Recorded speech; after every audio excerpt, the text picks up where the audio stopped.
And about a month later, I know I hear people are going to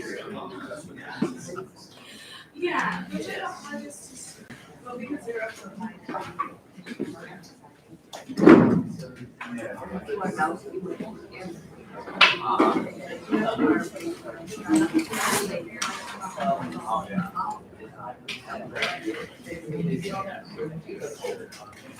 Welcome.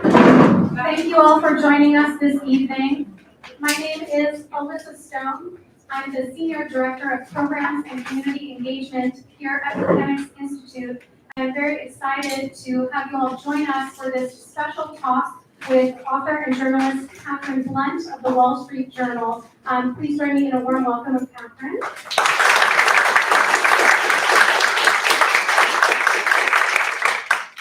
Who is here at Mechanics Institute for the very first time? Welcome. Wonderful to welcome you all, and for our members and returning guests, welcome back. Mechanics Institute was founded in 1854. We are a historical landmark, cultural center, gorgeous multi-story library, world-renowned chess program, and events center like we're doing this evening. We have programs that range from cinema and film series, chess classes and tournaments, author talks, writers groups, book groups, reference classes, and many, many more things like concerts and special events. I hope that you will check out more of our Mechanics Institute programming by visiting milibrary.org and seeing all the wonderful things we have going on.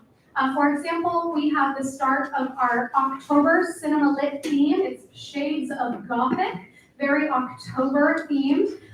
This Friday, we have our first film of our October series with our film curator, Matthew Kennedy. We also have events coming up next week, like our Catamaran Literary Reader Fall Launch Party on October 12th. So I hope you will come check that out as well. Again, please visit milibrary.org to learn more about the events that we've got going on all throughout the year. It's my pleasure to introduce Katherine Blunt by sharing a little bit about Katherine, and then I will have a handful of questions. Katherine will do a reading from the book, and towards the end, we will open up for audience Q&A. We will bring a microphone around for you to ask your questions, and we love questions and not so much comments. So please be thinking about your questions throughout, and we will take as many questions as we can towards the end of our discussion this evening. Katherine Blunt is a reporter for the Wall Street Journal and author of California Burning: The Fall of Pacific Gas and Electric and What It Means for America's Power Grid. Katherine has written about utilities and renewable energy for the Journal since 2018. Her coverage of PG&E, reported in close collaboration with two colleagues, was a finalist for the 2020 Pulitzer Prize for National Reporting and earned a Gerald Loeb Award, the highest honor in business journalism. This series also won a 2019 Thomas L. Stokes Award for Energy and Environmental Writing, as well as a Silver Bartlett and Steele Award through the Donald W. Reynolds National Center for Business Journalism. Prior to joining the Journal, Katherine was a business reporter at the Houston Chronicle and reported on a variety of topics, including the Lakewood Church that Joel Osteen built. Katherine also covered transportation for the San Antonio Express News and investigated why the first public-private toll road in Texas, as well as many others financed prior to the recession, went bankrupt. Katherine lives and works in San Francisco, and I'm very pleased to welcome Katherine for our talk tonight. Thank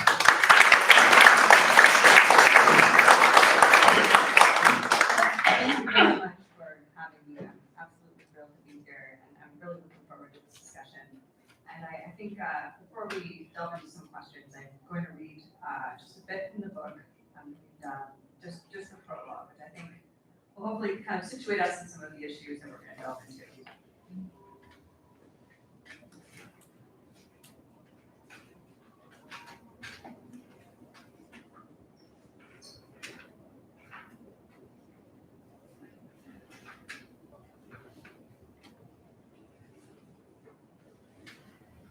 It's hard to say exactly when PG&E Corporation began its fall.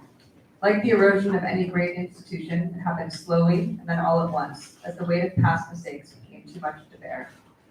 You could have foreseen the extent of the consequences when California's largest and most powerful utility, a regulated monopoly with gilded age roots, caused a series of wildfires that killed more than 100 people and razed hundreds of thousands of acres of vineyard and forest. The abject devastation revealed the company's systemic problems: chronic mismanagement, criminal neglect, existential risk. Its future had never looked so uncertain. None felt that uncertainty more than the victims of the company's negligence. In California, utilities bear the cost of property damage and other liabilities if their power lines cause fires. The extent of the damage pushed PG&E to seek bankruptcy protection. It owed billions of dollars to those whose homes and families had been in the path of destruction, payments that would have helped them rebound. But hedge funds had swooped upon the company's distress, laying claim to most of the cash it had left. So PG&E decided to compensate victims with shares in the company itself. Because of that decision, PG&E's former chief executive, an unflappable utility veteran, Bill Johnson, found himself face to face with a fire victim in a fluorescent-lit hearing room at the California Public Utilities Commission. It was February 25th, 2020, and an unusually warm winter day in San Francisco. The hearing was one of several the agency would hold as its staff considered the implications of PG&E's bankruptcy case, a federal proceeding that also required the involvement of state regulators. Johnson, who had been hired to lift PG&E out of the depths of crisis, appeared to field questions about the company's checkered safety record and its plan of reorganization, part of which involved funding a trust with equal parts cash and stock that would be slowly liquidated to pay fire victims over time. An hour of interrogation felt like 3, the questions plodding and stoic. Then the victim, Will Abrams, spoke up. Abrams, a management consultant with square glasses and small silver hoops in each ear, had spent months poring over thousands of pages of legalese, disappearing between Little League games and school functions to teach himself the language of PG&E. He was an interloper among the lawyers who had come prepared to interrogate Johnson about the technicalities of restructuring. When it was his turn, he signaled that his questions would be different. Johnson, a former Penn State offensive lineman who, in his mid-60s, still looked the part, hunched over the dais as Abrams explained why he cared enough to show up. PG&E had wronged thousands of Californians, few of whom had the inclination to battle a utility in the throes of bankruptcy. But Abrams had the uncommon resolve of a lone crusader. He had taken up the fight not just for himself, but for all who would soon hold shares in the company through the trust. He offered Johnson a metaphor.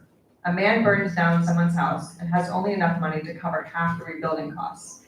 So he offers an investment opportunity, ripe with risks, to cover the other half. Doesn't strike me as really fair, Abrams said. Is that fair? Johnson responded carefully. Fairness is often in the eye of the beholder, he said. For Abrams, the irony was just too bitter.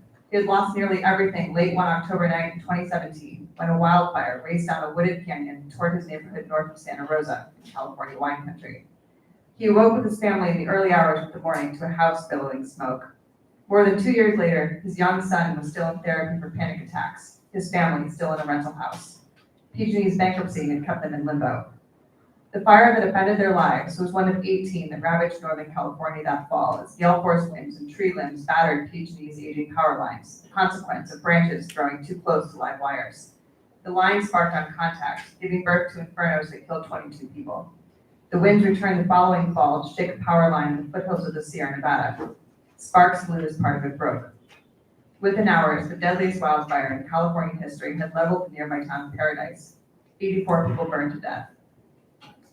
When Johnson met Abrams in the hearing room in San Francisco, he had been CEO for 10 months, enough time to grow accustomed to the hostility that permeated most any conversation about PG&E.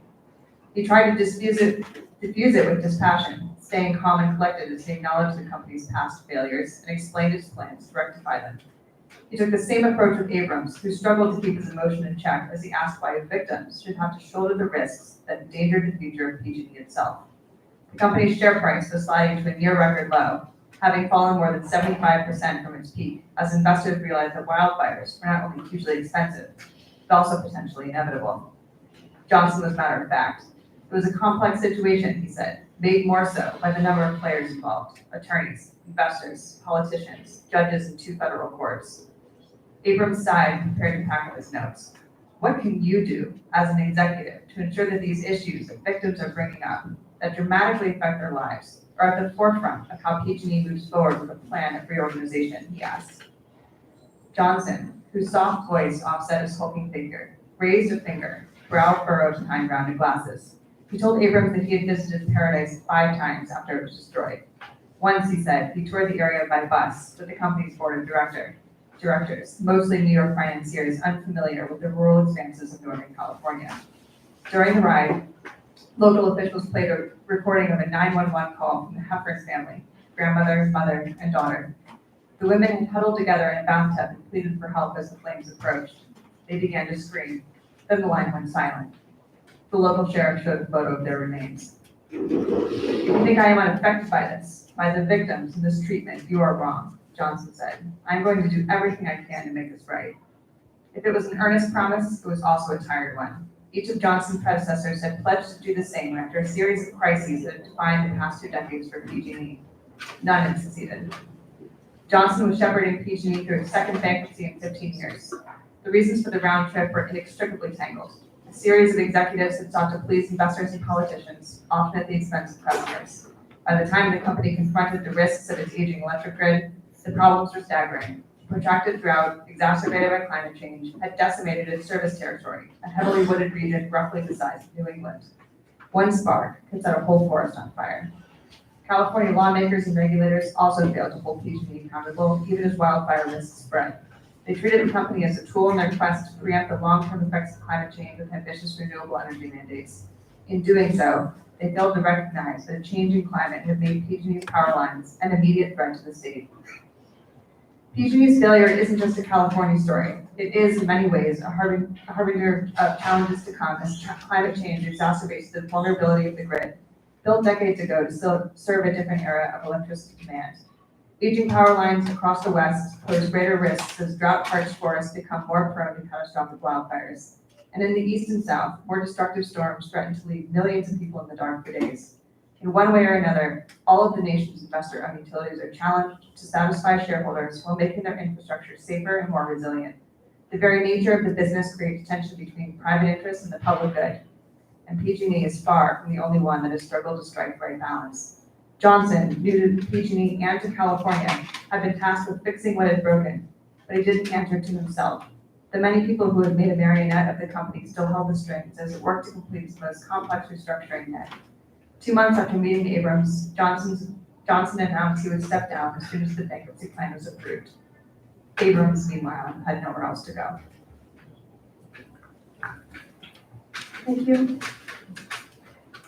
Having just finished the book, I can't speak highly enough about the writing. It's an extraordinary narrative of a tragic situation, and I highly encourage folks, if you haven't picked up the book yet, please do so. It's a beautifully written tale of an extraordinarily sad and scary situation.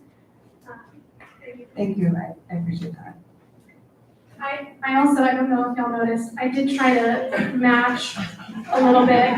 We love a team here at the Science Institute. A little bit of levity for an otherwise daunting topic. Before we dive too deeply into the history and story of PG&E, its past and its present and future, I would love for you to tell us a little bit about how you got into journalism. How did you make your way into business and utility writing, and end up reporting on California energy specifically? So I wanted to be a journalist since I was very young. I found it early in high school with the recommendation of a teacher who said it might suit my skill set. So, it was probably when I was in college, I realized you can do quite a bit to set yourself apart in this industry by covering business. It's not something that everybody wants to do or necessarily has the inclination to do, and but I think it's so important. I mean, business, so many different businesses, facets of business affect so much of what we do on the day-to-day. I mean, I would arguably in some ways more so than in politics or anything else. And so I was working in Houston when I was hired by the Wall Street Journal as part of their energy team. Specifically, I was tasked with covering utilities and power. That was November 5th, 2018. And 3 days later, the Camp Fire in Northern California ignited and destroyed the town of Paradise. And within a matter of weeks, it became clear that it was very, very likely caused by a PG&E power line, specifically a century-old high-voltage transmission line. And that became the story. First of all, that was extremely daunting. I should say that when I joined the journal, and it was, I didn't know really anything about utilities. I didn't know anything about PG&E. And so I had to learn extremely quickly. I did so with the help of two very talented colleagues who had quite a bit of experience covering utilities and covering power. They were very generous with their knowledge as we worked together to report a series of stories about not just the circumstances that led to the campfire, but really the circumstances that led to this sort of existential crisis for this company. Close focus on the last 20 years in particular.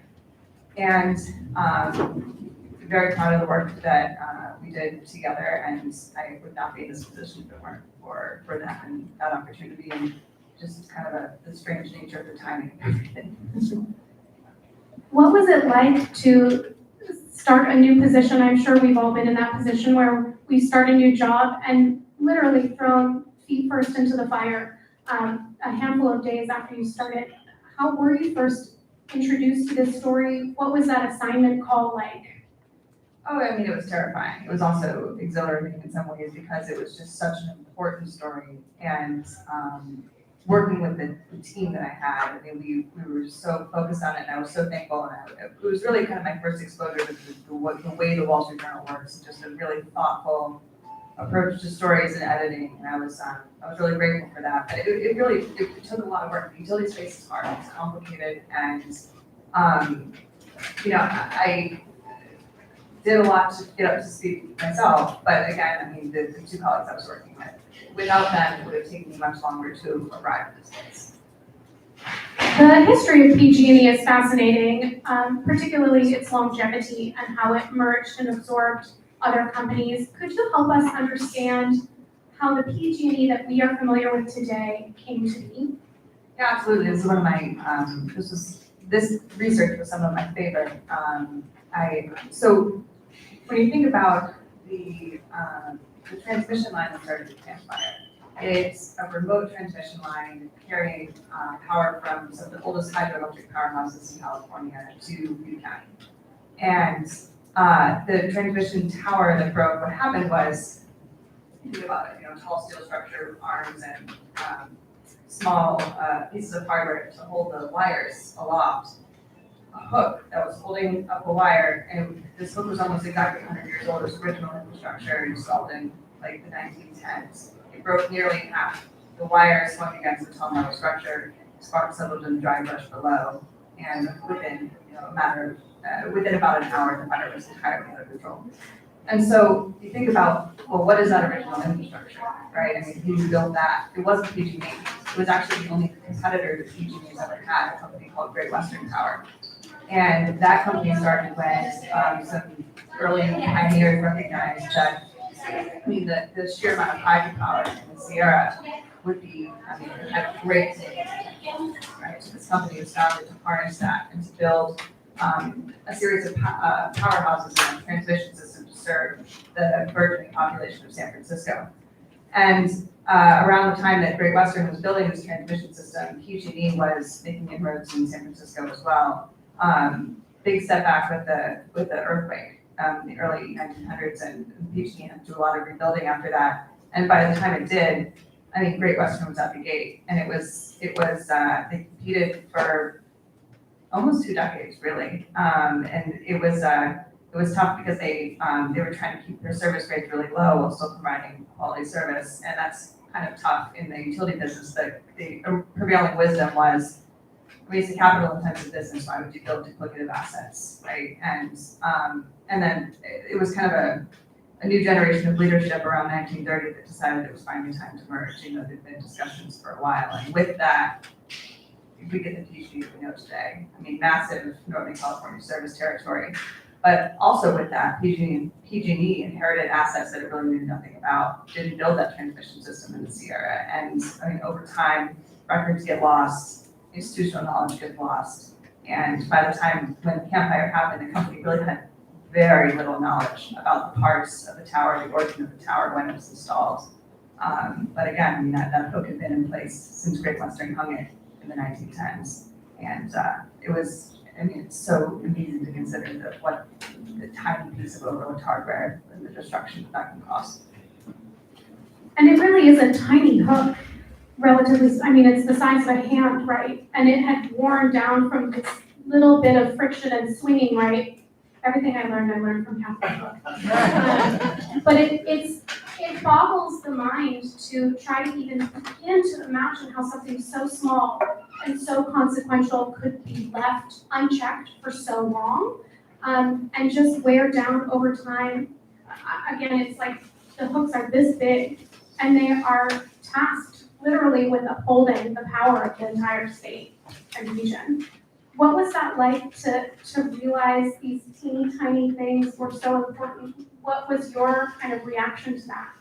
Yeah, I mean, in the early days when we were just kind of wrapping our arms around this fire, the destruction, how we should approach the story, my initial thought was this: the cause has been so complicated, right? I mean, clearly something very complex happens, and that's not true. I mean, as more details came out in subsequent investigations, it's true. This hook that was the width of a fist broke almost exactly in half because it had hanging from a plate, rocking back and forth with various windstorms over the course of 100 years until it had almost worn through, almost completely, and then it broke, and it dropped the wire, and that's it. And what was more striking was just kind of coming to understand how that can go overlooked for so long, because the wear on the hook had been visible for a very long time. It's metal, right? It doesn't just break overnight. And over time, for various reasons that we'll get into, PG&E scaled back their own frequency of the inspections of its transmission system. Basically, it was inspecting the system by helicopter with people who drive by very quickly, or fly by very quickly. And I mean, someone said sort of tongue-in-cheek, an engineer who was interviewed as part of the Butte County DA's investigation said, like, that's not an inspection, it's a flyby, just to make sure that the towers are standing upright, right? And you can't see tiny hooks the width of a fist from a helicopter that's speeding along any given transmission line. And that was really sort of the key problem. It had done a lot to scale back the types of inspection methods that it was doing. Historically speaking, climbing these towers is the best way to get a good look at these small pieces of hardware. Today you can use drones and other things, but they hadn't climbed those towers in many years. You mentioned a moment ago about the record-keeping aspect of this whole story, and I'm hoping that you can help us understand more about how such important records have been lost, what records exist now, and what the company has been doing to try to backfill and replicate or recreate important records. Yeah, I mean, records are central to utility operations, right? I mean, it just contains all the information that they need, decision-making. The thing is, I mean, a 100-year-old business, think about how much paper has been retained over the course of decades. And it can be legitimately challenging to digitize and organize and to, shuffle into a centralized system. And PG&E, like many utilities, has struggled with this over the course of many years and has tried various things. But, that the whole integration process that comes with that can be very challenging. And today, just to kind of flash forward, some forward-thinking utilities are using AI and other things to try to fill gaps and stuff like that. But this has not been PG&E's experience over the last 20 years. It's been when they were asked to produce records on the tower that failed, resulting in the campfire, very, very, very little to give. It was kind of making educated guesses as to what the material was based on what was probably used back in the day that just didn't have any original records anymore. This isn't just an electric system problem. I'm sure many people in this room recall the San Bruno explosion in 2010 that killed 8 people, destroyed part of the neighborhood.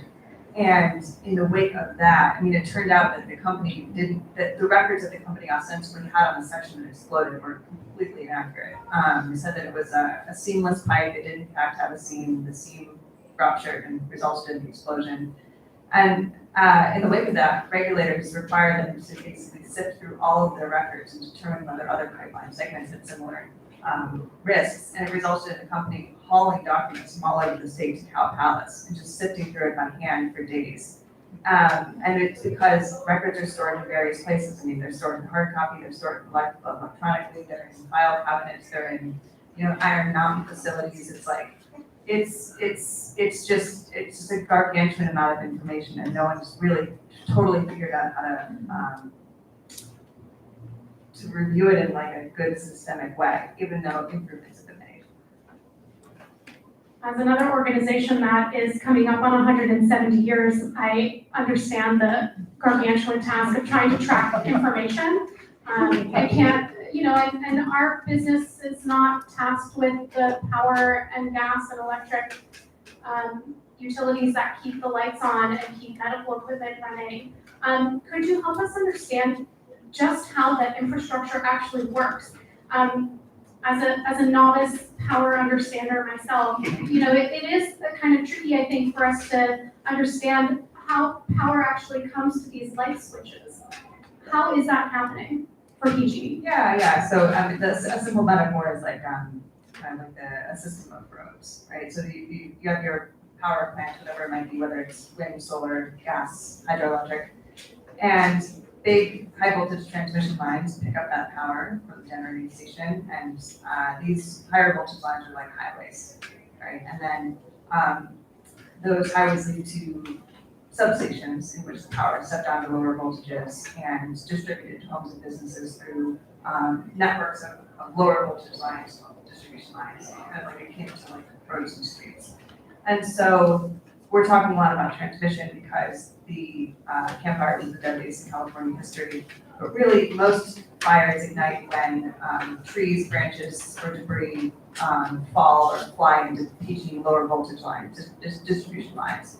And that's been something the company's really been trying to get ahead of with more clearing of vegetation, things like that. But it can be really hard because when the winds pick up in the fall, an errant branch can fly 7 feet in the air and get tangled in a conductor. So that's been that was really the primary cause of the big state of 2017 wildfires in wine country. It was mostly the lower voltage lines that were igniting that kind of collective disaster. And it seems like a lot of the improvements or maintenance that's happening now is a result of some of these tragic fires and the lawsuits that came into play. Would you help us understand more about the lawsuits that PG&E has experienced and is currently experiencing, the bankruptcy proceedings that it's been going through, and how that has propelled the work towards clearing and trimming trees or updating their different infrastructure? Yeah, absolutely. So this is a bit unique to California. I mean, in California, utilities are liable for any damages resulting from wildfires ignited by their equipment, regardless of how they maintain it. So the power line can be pristine or it could be 100 years old and about to break, and it doesn't matter. And so between 2017 and 2018, PG&E ignited nearly 20, PG&E's equipment ignited nearly 20 major fires, massive property destruction, collectively killed more than 100 people, and the company estimated it faced $30 billion in liability costs. And so within a couple of months of the campfire, the company sought bankruptcy protection. And that was really, really consequential, of course, like for the state from an economic perspective, as well as victims who were suing for these damages because it had so much influence over how the bills were compensated. And as you probably kind of picked up on in the prologue that I read, the company ultimately didn't have enough money to satisfy the full value of their claims and compensated them partially in stock, often directly to a trust. And so the liability construct is interesting, very consequential, and the bankruptcy still has consequences. PG&E didn't emerge financially healthier than when it went in, which is kind of remarkable given what the purpose of the restructuring process, and that still has consequences for the way the company is able to raise money and make investments. Throughout the book, you kind of dance forward and backwards through time, and there's a weaving in of personal narratives and stories, particularly one individual who pops up in the prologue as well, William Abrams. How did you determine which fire survivor stories to include, and what was that process of speaking with people? How did you find them and incorporate their stories? Yeah, absolutely. In general, and including any person or story in the book, I mean, so many people have been affected, right? Like the stories had to be representative of a broader theme and help the reader kind of understand something more significant about this story. And Will emerged as a very vocal part of this process early on. And he really was galvanized by these disasters and wanted to make himself heard, even as somebody who was really unfamiliar with the kind of specific regulatory and legal processes that PG&E was going through. And I find his story compelling because first of all, he's very unusual. I mean, this is very unusual to see an individual so determined and so consistently showing up at, in regulatory proceedings, bankruptcy court. And the thing about it is he's kind of saying what every fire victim wants to say, right? Like, this is not fair. Like, we don't appreciate the way this is going. This is really, frankly, slap in the face. There's risks here that haven't been addressed. And really kind of at every juncture, he's dismissed, right? He's written off, and ultimately he doesn't succeed. And I've heard from a lot of readers who said, no, well, we thought he was going to succeed, and he didn't, but that's the point. It's like, I mean, victims are very much, I feel strongly about this. I mean, victims very much got the short end of the stick in this process, and I don't think that victims' concerns were adequately represented throughout any of these processes. And he was very much trying, and ultimately, he doesn't succeed, and that's the broader point, as sad as it is. I was very much in the same boat, right? I wanted him to he literally had many days in court, but he never succeeded in that way that we think of. And that reminded me of how the story reads almost like a film script. It's fantastical, right, in its tragedy. And the beginning of the story actually includes a literal cast of characters. It's like a cast list. What do you think people don't understand about this story that makes it seem fictional, and yet it affects so many people so deeply every single day? Yeah, I mean, here in our conversation, we've been so focused on PG&E and internal mismanagement, and there's been a lot over the years, for sure. But my great hope in writing this was to add nuance to this story, because it's not just PG&E. I mean, there's a great deal of regulatory issues and decisions, and the CPUC, there's a great deal of culpability in all of this. And then there's kind of like a political overlay as well. I mean, the politics of California very much influenced PG&E's decision-making over 2 decades. And and then of course, layer on top of that, changing climate. The risk profile of Northern California changed very quickly. And while there was evidence for many years that Northern California was becoming more prone to wildfire, and that risk was increasing after long periods of drought, millions of dead trees, and arguably more should have been done earlier. I mean, this did happen quickly, and so it's very, very difficult to point fingers at any one individual or any institution involved in this. It's a very complex story, and I hope that in reading this narrative, you kind of understand how all these pieces coalesce to create this great challenge that we all face here in California today. The politics part of it is fascinating. I'm sure many Californians, of course, recall the recall of Greg Davis, which at the time, I remember that stack of candidates 2 inches thick and sort of laughing with my friends. But it wasn't a joke. It was intrinsically tied to this tragedy of, his recall. Could you help us kind of plot out that political arc from Ray Davis, Schwarzenegger, Brown, to Newsom? They've all tried to right this PG&E ship. Their voices have been very loud in this conversation around these fire tragedies.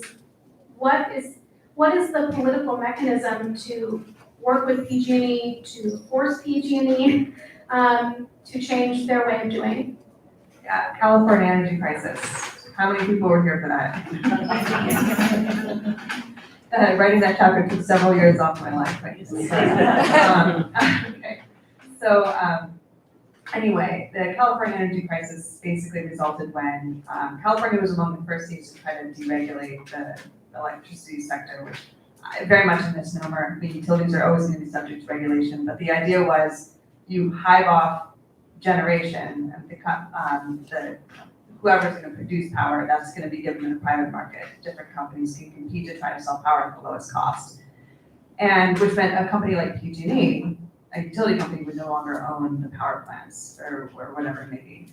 And worked well for a while, but the market structure was vulnerable to manipulation because Enron and others did that and artificially drove up power prices. And it made it basically, withholding power from the market, and there was the prospect of the grid is calibrated in a way that demand has to be equivalent to supply at all times, or else you risk total system breakdown. So there was the risk of demand exceeding supply, rolling blackouts, the entire world was watching, and it ultimately did lead to the recall of Gray Davis.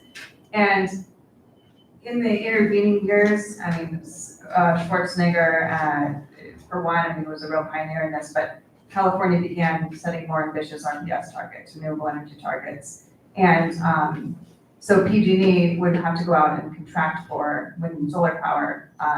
All of the California utilities were kind of among the first movers in this market and really helped to create the economies of scale that we know today as it relates to renewables, which is a really good thing. But a lot of their resources were on that side and less so on the operational risk side. And then so flash forward to Gavin Newsom coming into office very shortly before PG&E filed for bankruptcy. He's in a position in which, I mean, this bankruptcy is so consequential because it really matters a lot to a lot of different areas of policy. And so we had to, basically deal with this and try to figure out how to get the utility out of bankruptcy as quickly as possible without looking like you bailed out this company. It would be obviously very politically unpopular.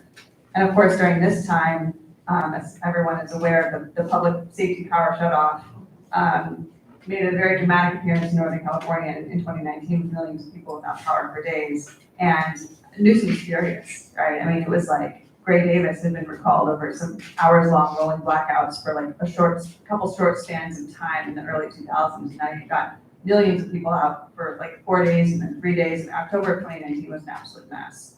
And so that absolutely colored his kind of overall approach to this. But it's hard because you truly can't have a company like PG&E in bankruptcy for very long. It jeopardizes a lot.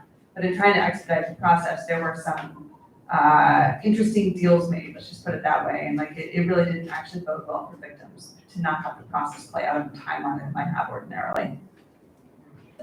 That brings us to a question of what we as individual citizens can do. What is our role in this? We're so beholden to the companies. We don't have a lot of options in the state of California besides our voices. What are some of the things that we can do on behalf of ourselves as individuals, on behalf of our communities, to ensure that we are in a safe situation, that we're trying to protect ourselves?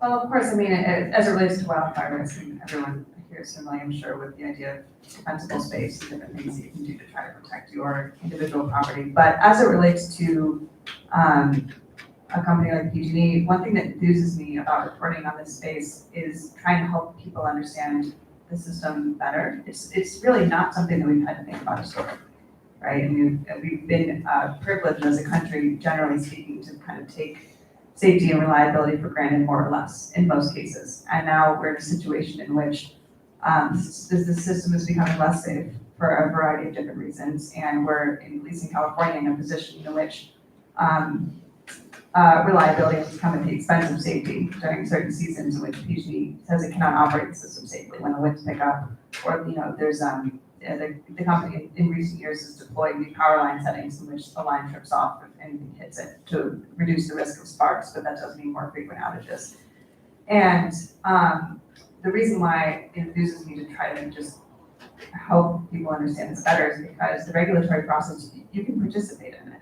I mean, I'm not saying it's easy. It's not necessarily easy to do. I mean, you have to maybe make an appearance or figure out how to make public comments online. But the commission does solicit feedback from everybody, and you can kind of get up to speed on different proceedings. One proceeding in particular that's ongoing right now is PG&E has sought to raise rates, right? Again, I mean, we know this happens all the time, and rates here are very high.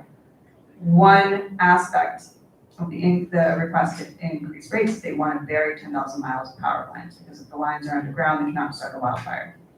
This is very expensive. And so what's going on in the commission as we speak is a debate over whether they restricting the number of lines the company can bury in the coming years in favor of covered conductor, insulated, so that if something hits it, it reduces the risk of sparks, but it doesn't eliminate it like undergrounding would. And the argument is the covered conductor is the way to go, because underground is just too expensive, and we live in a very inflationary environment. Rates are already very high. You can only ask ratepayers to bear so much. Companies' counter argument is, over the long term, if you think decades out, because we will continue to provide a critical service, this is the most cost-effective way to go, because we won't have to continue to trim trees and do all this maintenance. Easy enough to understand, right? And there's a place as the commissioners kind of deliberate and prepare to make their final decision in which people can weigh in, and you can go and you can submit comments. I was just reading them this morning. There's a lot of people who have weighed in, and so there's for better or for worse, there's a lot of different oversight bodies that have some jurisdiction over a company like PG&E. There's ways in which your voice can be heard if you choose to do so.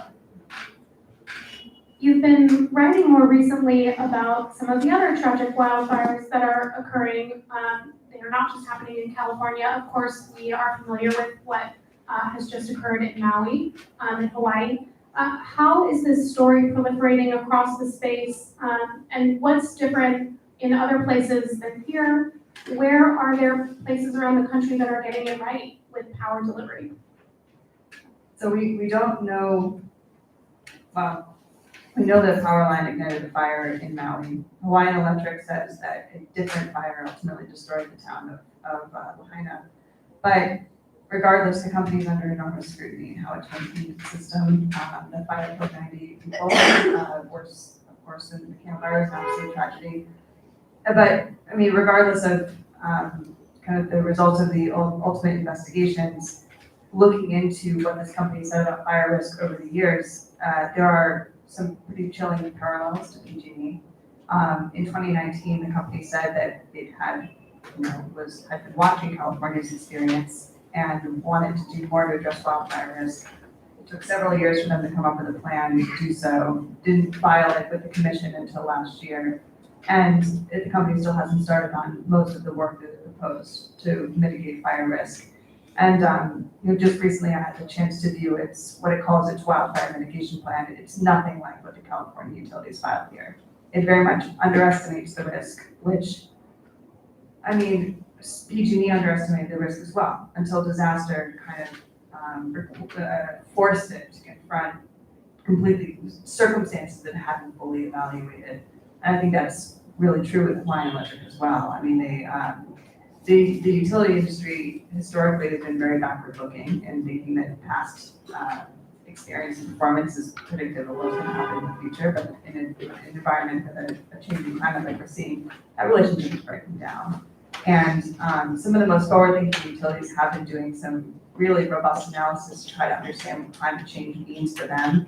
Con Ed in New York started doing this after Hurricane Sandy. But generally speaking, I mean, it's a reactive industry. It often takes a disaster to kind of reveal the extent of the risks. That's not just true about the utility industry, but it is, it's very consequential that we mention that in this context, right? It's really, I mean, disasters, whether it be gas or electric, are terrible. I mean, whether it be wildfires or like prolonged outages that challenge people's ability to live. We are really, really reliant on electricity, not just for the normal things, charging our phones, going about our day, but there's so many people who rely on it for medical reasons. And this is very critical stuff. I have one more question for Katherine, and then I will come around with the microphone for audience Q&A. And I prepped Katherine with this a little bit yesterday. I'm sure you've been thinking about this overnight. I'm curious, what's something that you've always wished people would ask about or understand about this situation? What's something that you are not asking about this that you have to share?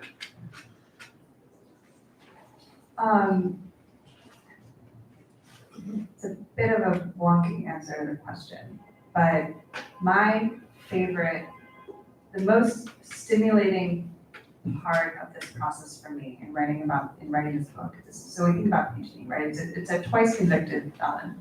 He's convicted on felony charges of not maintaining his pipeline system after San Bruno, and pleaded guilty to 84 counts of involuntary manslaughter for each death in the campfire, making it one of the few U.S. corporations that would be convicted of homicide charges, right? I mean, it's really remarkable. But what was most fascinating to me is like, what does corporate liability mean, right? And when you delve into the kind of decision-making that underlie these charges, it's a lot of really well-meaning people doing the best they can under the circumstances. Like, even though there is the determination of criminal intent, no one intended for any of this to happen, right? And I think that the PG&E as a corporation is very widely villainized. Like, the people there, like, they mean no harm. And like, when in the moment, the tiny decisions that accrued to create these disasters were like, they were made in good faith, and for the most part. And it's kind of extraordinary to kind of square these ideas of a lot of well-meaning people doing the best they can with these terrible disasters. But it is the case, and you know, I'm sure everyone who's worked there throughout this period of time just has a lot of regrets. They didn't know what they didn't know, and that's not to excuse the company, but that's to say it's a really interesting idea to consider in light of all of this. I'll be happy to come around with the microphone now. I see a question here, and then towards the middle. What I don't understand is that, especially after the San Bruno disaster, it's like they had a lot of well-paid attorneys and others, look at risk management. And it was, in hindsight, it's very obvious what could have gone wrong. I'm really surprised that a big company like PG&E didn't have people who were like waving a red flag and say, watch out here. How did it get overlooked? That's a great question. So it's true, like after San Bruno, they did a ton of risk analysis on the gas side. They brought in an executive from a Boston company, actually, or utility company started in Boston. He actually did quite a bit to right the ship. He did a pretty good job at kind of trying to address some of the big problem areas and make the gas division safer. They brought in Lloyd's Register, I think it was, to do some really thorough assessment of risks and grade them, and then ultimately Lloyd's determined they were a best-in-class operator.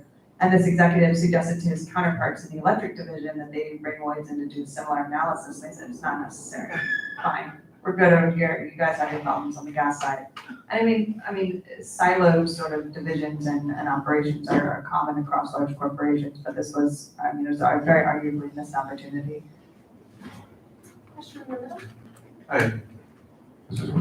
I think two quick questions. One, I think follows up on your last comment about liability, corporate liability. I'm just more curious about the company's insurance and reinsurance decisions. That there could have been carriers like Aon and major carriers that might have been able to provide more liability coverage. So we're just curious about a little bit more of the weeds and why they have inadequate liability coverage.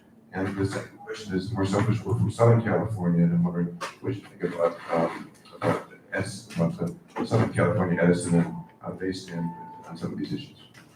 Yeah, so PG&E has historically carried insurance for this, but what is remarkable is that the insurance has really been kind of calibrated to historic wildfire disasters in Northern California, which haven't been nearly as destructive because within the last decade there's been tens of millions of trees have died as a result of drought. So the consequence of infrastructure failure has become so much higher. And one of the key issues in the wake of the campfires is that this is absolutely going to exhaust our insurance coverage. It's just going to be so in excess of what we're able to, what's insured basically. And of course, in the wake of all of this, PG&E's had a much harder time obtaining insurance, right? And then to your question about SCE, this is also, we were talking earlier about the culpability of the California Public Utilities Commission. In 2007, San Diego Gas and Electric power lines ignited the wildfire, massively destructive, very deadly. And it kind of kicked the commission into gear and prompted them to ask if if they needed to do more to push utilities to address wildfire risk and be accountable on that. PG&E argued successfully that it shouldn't be held to the same standard as San Diego Gas and Electric and Southern California Edison. So the PUC ultimately required the two southern utilities to file formal wildfire risk mitigation plans to be held accountable on a certain set of metrics. PG&E was not held to that same standard until I think 2019, possibly 2018. And so this was in 2012. So the Southern California utilities have been required by regulations to address fire risk for longer than PG&E. And as a result, I mean, they're arguably pretty far ahead in terms of what they've been able to put in place. Question, what's your evaluation of deregulation being one of the major catalysts that created PG&E's downfall? I remember in the 80s, I was too young to really understand what was going on, but when deregulation was happening, I lived in Los Angeles, and DWP did not want to deregulate, I think. And were any other utilities successful in fending off deregulation? And did they fare better? Yeah, it's certainly an interesting question. Generally speaking, there are deregulated markets in the United States, in California, Texas, much of the East Coast, and parts of the Midwest, but not really kind of like the other Western areas. That's still a place in which utilities own generation assets. In my view, the significance of deregulation for PG&E was not so much the creation of a competitive power market, but the fact that with the initial construct of the market made it so that the utilities took on a ton of debt. And this was poorly constructed early design, right? And the fact that PG&E was the only one of the three large California utilities to seek bankruptcy protection was really consequential. And the main issue with that was when it emerged in 2004. It was really, the company had been one of the few US utilities to ever seek bankruptcy protection. And the leadership that came in the wake of that was very intent on delivering to shareholders and reestablishing the company's goodwill on Wall Street. And so they're saying at this juncture that utilities make money in a somewhat unusual way. They make kind of a regulated rate of return on large capital investments in the system, not make money on day-to-day operations and maintenance expenses like inspecting small transmission hooks and other things like that, or pipelines. And in this period, in the immediate aftermath of the bankruptcy, there was a lot of cost cutting on the operations and maintenance side to free up money to invest this capital. And that was determined in the aftermath of San Bruno when auditors went to kind of like look at the way the company had been spending money. One huge problem was that they had really scaled back inspections and maintenance of the gas transmission system in particular. And I mean, disaster ensued. You can't draw a straight line, but it doesn't look good, like after a big disaster like that. And it kind of continued. I mean, over the course of the 20 years, kind of after kind of key milestones in the company's progression, it had scaled back operations and maintenance expenses on the electric distribution and transmission side as well. And so that, in my view, like the bankruptcy post-deregulation was significant in that way. Not to get too wonky about it, but it's an interesting question to raise. It's like, as California pursued its renewable energy targets, it potentially had been better if PG&E and the other utilities built the facilities instead of contracted for the power. Because if they built them, they would earn profits on the. It's just a philosophical question, but but we can talk to you after about that. If you want to talk more about deregulation. Good evening. I said I wouldn't ask any questions. And I told you, I asked you to. So I'm a former twice engineer. I left when the first fire started, and I came back in response to, I was attracted back based on the way that they were handling their second bankruptcy. I was fascinated by this stuff again. For the sake of disclosure, I'm now with CCA. So I am unfortunately here. But I would like to ask a question after reading a section of your book, which I found perhaps the most interesting of it. Just traces of your background. As competition diminished, John Eshelman, foresaw the regulator stepping in to set not only fair and reasonable prices for service, but also rates of return on investments in new gas and electric infrastructure. The construct would serve to protect customers from price swings and all but guarantee profits for shareholders, allowing the utility to raise more capital.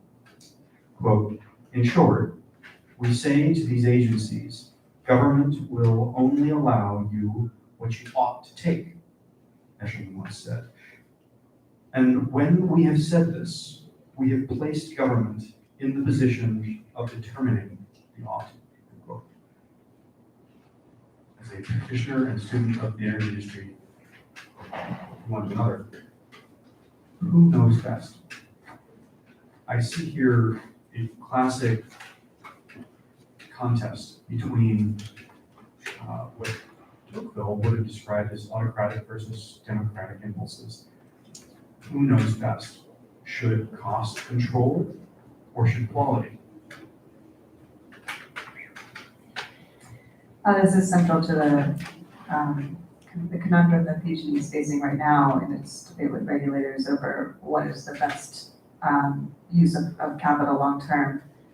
And it's a great question because so many times a utility will approach a regulator with a plan and a prudent review will determine that it's really not prudent at all, right? There's been many, many pieces of this over the years. But you kind of, I mean, what's being raised currently with the PUC is a very legitimate question about the best way to reduce fire risk at the most efficient way to spend money, right? PG&E is arguing hard with the regulator, it does not know best. PG&E knows best. PG&E has done the analysis.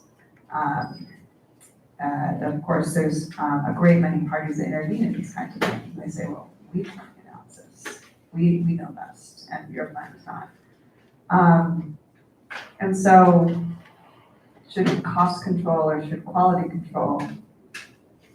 I would argue that quality should control, and I think that we are moving into a period in which electricity is simply going to cost more because we need it for different reasons. We should increase the capacity of the grid. There's a lot of investments that are needed to maintain a century-old system, but you can't just sort of say that and drop the mic, right? I mean, there's a lot of very, very legitimate pressures that people living in California face and people living across the country face. And so I think that the role of the regulator is very important. There are times in which the regulator is probably incorrect, but that doesn't make the role any less legitimate or valid. Does that answer the question? It's a hard one to answer for sure, so thank you for it. I know we have a few more questions, and I want to get to as many as possible. I also do, of course, want to highlight that we have Katherine Blunt's book, California Burning, for sale here in the back. And as has been shared, it is an exceptional read, and I highly encourage y'all to pick up the book, and Katherine will be signing book copies purchased tonight. And I want to come to this question here, and then I saw him here, and I'm going to try my very best to get everybody's questions. Hi. I live in Santa Rosa, and went through the experience of the 2017 fire. And since the 2017 fire, which will be coming up on the anniversary here shortly,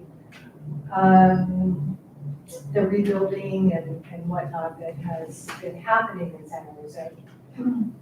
What I wanted to talk to you about tonight is the article that I read, I believe it was last week or within the last couple of weeks, that you had written regarding the vegetation management program being scrapped by PG. And living in Sonoma County and seeing what is happening with this vegetation management, I would like to get more information from you if possible as to when this will be scrapped. The third party people that are being hired to literally cut down thousands of trees, healthy trees. I'm personally experiencing battling with them right now. And these people are not arborists. They come out, they present themselves as arborists. If they can't even identify the tree, it's the species of tree that's in my backyard. So with that being said, where would we stand with this vegetation management program? Andy? So, in the wake of the fires, PG&E created a special program that it called Enhanced Vegetation Management. And the idea was that instead of clearing trees to have a 4-foot clearance power lines, it would be 12 feet. And it was that, generally speaking, that goes beyond regulatory requirements. And PG&E for a long time really touted it as this big, important program that would reduce a lot of risk. It's also very expensive for them. And last year, they decided to do away with that special program with the extra clearance. It will still do what they call routine vegetation management, which is that 4-foot clearance. To an extent, they have to. I mean, there's legitimate criticisms about the process by which they go about doing that, whether that be with the contractors for lack of knowledge or sort of, I understand what you're saying. So, but what's remarkable is through this special program, the company cleared, I think, 1.2 million trees. And then they said that it only had the effect of reducing wildfire risk by 7%. Which is, I find that to be stunning personally, and I look forward to seeing more robust analysis of why that was. So the special tree trimming program is no longer. The routine will continue by regulatory requirement, but I mean, certainly this is something that they have struggled to improve and to ensure quality control and other things that you raised. Thanks so much. This is such a complicated topic, and I think you're walking proof why we need journalists to be tackling these very hard issues. Every now and then, like every few decades, San Francisco brings up the idea of a public option, like to make PG&E a publicly owned company. And I'm not going to pretend to understand everything about it. But what I think the general idea, though, like there's a lot of, like if San Francisco bought all of the infrastructure, my one understanding is that then the rest, like Santa Rosa area, then they would, I mean, we subsidize those areas. We give the money so that this whole system can work for Northern California. So I guess just in general, the question is, you know, and then I think there's union issues as well. The union would be diminished. So I don't know, I was just curious about your thoughts on the option of making PG&E a publicly owned company. Yeah, this is certainly interesting. You bring up all the relevant points, which is that PG&E has been very resistant to this because San Francisco is central to the larger system, and that it's really, I mean, the population density of the Bay Area generally is what supports the rest of the system and even the true revenue base for supporting the rest of the system in less population dense areas. I think losing San Francisco itself wouldn't be, you know, enormously problematic, given that San Francisco itself is really quite small relative to the rest of the Bay Area. But it sets a precedent, right? It sets a precedent in which other municipalities could try to defect in similar ways. I mean, Sacramento did this in the mid part of the century, but it was a 20-year fight.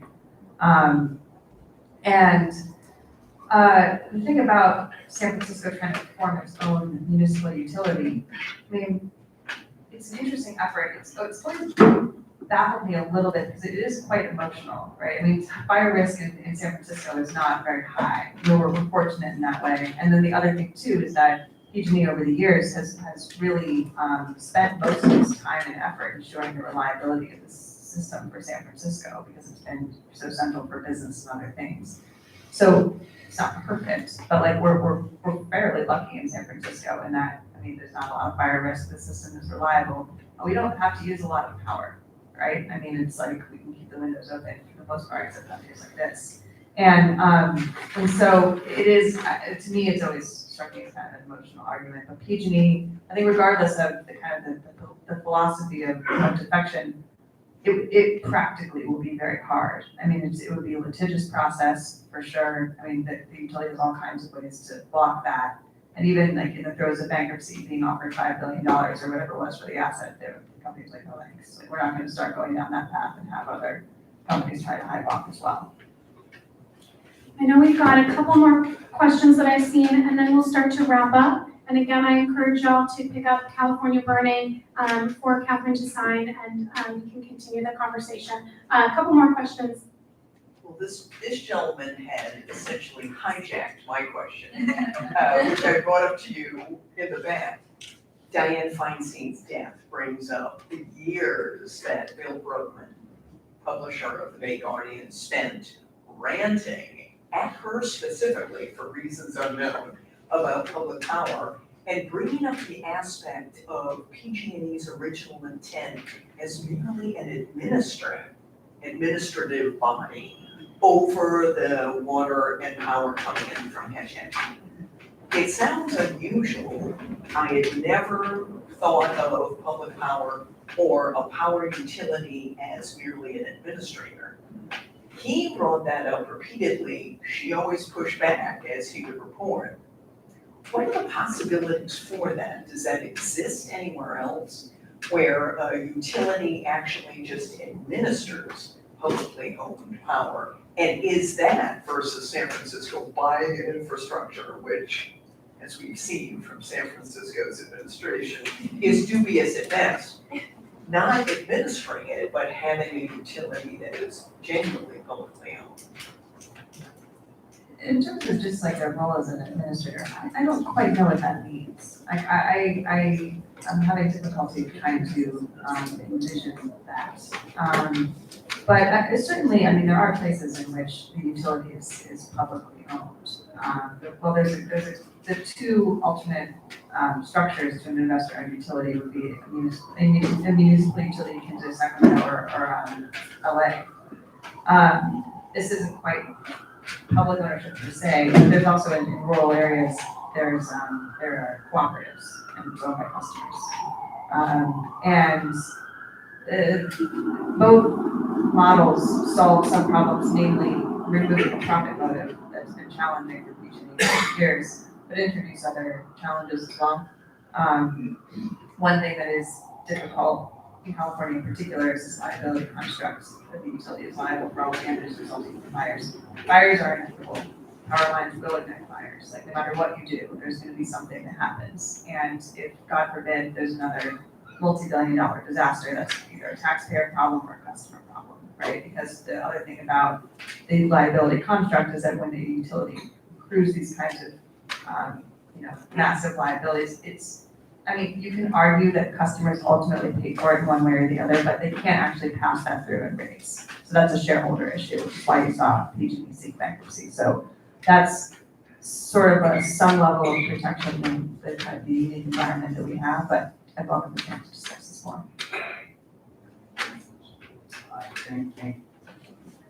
Thank you very much. Journalism is one thing that investigative journalism is really special. And thanks for also you gentlemen for doing that, because I know that history. I know that. I live in a rural county, but also live here in San Francisco.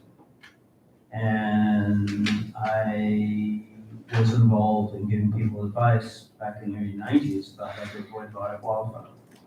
And I couldn't make it in business, as a business, because people would listen to me. And the reason for that, basically, was that people were moving from urban areas like here, or San Jose, or whatever, building out rural areas and then state risk factors. And I said, so I decided I was going to invite one of the deputies to state firehouses to come visit me.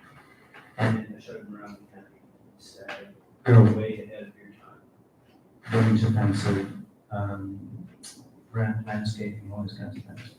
But if you design a property and it survives the fire, your career will be made. And that happened. 3 years later, there was a wildfire where I was located. Everything burned down, nobody lost their lives.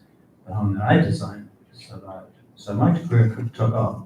Now, I'm not trying to make, I'm not too mean about this, but the systematic issues of me as a human being and of humans as a whole, with hubris, that we think that we can go and live in an urban area, a rural area, and have a airline string down to our home. It's kind of crazy when you think about it. Whereas in urban environments now, planning developments, for many, many years, all power lines have been under. So it's kind of a systematic question there. We're kind of battling against ourselves as human beings. We want to live out the country and advocating in many ways. Of course, the utility is other interests involved. That contributed at the same time. What do you think about the idea of rural versus urban? And how do you think you're going to deal with it? It's a very challenging question, especially in California. I mean, it's certainly there's a great deal of appeal in living in the wild and urban interfaces, maybe for various reasons, beautiful.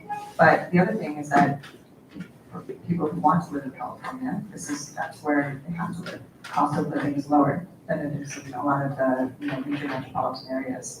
And there's been a lot of discussion after these towns have been destroyed. The question is, should we rebuild? And that's an extremely emotional and challenging question. People who make their lives in these places and so they're able to afford to live and provide a good life for their families. To say no feels callous, but there's also some very practical realities that we're being able to contend with. I mean, if we're talking here about utility-caused wildfires, utilities do not cause the majority of wildfires in California. It's a fraction, right? There's also lightning, all kinds of other things. I mean, campfires, sparks, I mean, it could be anything. It doesn't necessarily have to be a utility per se. It's dangerous. I mean, it comes with a certain amount of risk. As it relates to serving these communities, I mean, there's a lot of, fracking is way too flippant of a term, but the utilities will kind of be like, well, we're the insurers of last resort, right? It's like, we'll have to pay for the damages of people choosing to live in very, very remote places in which it probably doesn't make sense to serve economically from a safety standpoint. So you're beginning to see more conversations about like microgrids, right? A town could have a self-contained power grid that's separate from the rest of the system, therefore substantially reducing risk. We're early on that front. I mean, we haven't made a lot of progress. There's been, questions about who pays for that, what does that mean? But PG&E does have some programs in place for that and is interested in getting certain parts of the system off, so to speak. And then there's the PG&E's argument too, is that for some places it doesn't make sense to have a power line running several miles, dozens of miles through the forest just to serve one place to put that line underground, right? And so, yeah, I mean, there's a lot of questions about culpability, responsibility, risk acceptance, and also just questions of like equity, equality, and who has the right to say no and yes. And so there's not an easy answer to that question at all. Thank you all so much for such an engaged conversation. I mean, we could go on and on. I had 3 or 4 pages of questions, and your questions have been interesting and unique, and obviously this is a situation that deeply impacts all of us, right? There's not a single person in the entire state of California that this story has not touched, some very sadly and tragically. And so, Katherine, thank you so much for your deeply researched writing, for a brilliant debut novel, correct? Debut book, and hopefully the first of many. And for your continued research and journalism and reporting on such an important story. Please join me in thanking Katherine Blunt.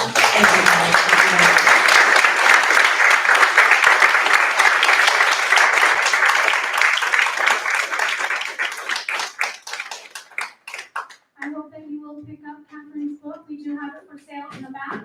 And please continue this conversation in your communities about how you can protect yourself, protect your communities, and protect your neighbors. Thank you, and please join us again for a future program at Mechanics Institute, and have a great night.